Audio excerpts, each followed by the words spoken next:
अली बिन मोहम्मद शलमगानी वो है कि जो बहुत बड़ा आलिम है, और ये आलिम ऐसे है कि इमाम ज़माना अलैहिस्सलाम के इतना करीबी ताल्लुक़ है इसका ग़ैबत सुग़रा में इमाम की, कि जिसे इमाम से रब्ता करना है वो आता है अली बिन मोहम्मद शलमगानी के पास कि तुम हमारा पैगाम पहुँचा इमाम तक।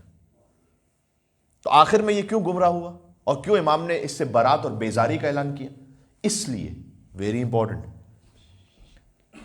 इसकी एक्सपेक्टेशन ये थी कि जो नवाब अरबा है ना, इमाम के ख़ास नाइबीन थे ग़ैबत सुग़रा में, उनमें से एक मैं बनूंगा, मैं ये डिज़र्व करता हूं, ये समझ रहा है कि मैं ये डिज़र्व करता हूं। एग्जैक्टली वही जो शैतान का मामला था। शैतान कह रहा था कि मैं तो ये डिज़र्व करता हूं कि सब मेरे सामने झुके, तूने इसे खाक से बनाया, मुझे आंख से बनाया, मैं इससे बेहतर हूं।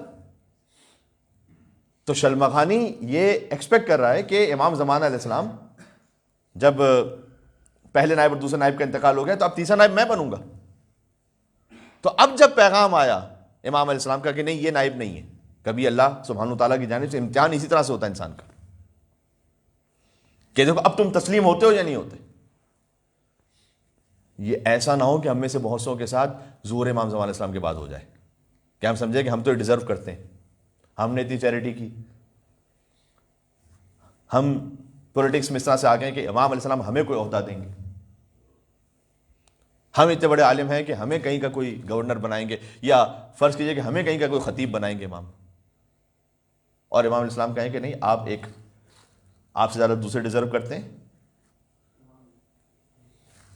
और मैं कहूँ कि मैंने तो इतने साल 50 साल तक खिताबत की हुई, तो मेरे से ज़्यादा कौन और डिज़र्व करता है, बस मामला तमाम हो गया। इसका मतलब है कि अना है बीच। इसलिए कि फ्रॉम द वेरी बिगिनिंग असल एक्चुअली हम कुछ डिज़र्व करते ही नहीं, जो कुछ उनकी जानिब से आता है। ये बात ध्यान में रखिएगा। यानी हमारे पास था क्या अपना खुद शुरू से कि अल्लाह सुब्हानहू तआला से हम कहें कि हम ये डिज़र्व करते हैं, जो था वो अल्लाह ने दिया था। बात वाज़ेह।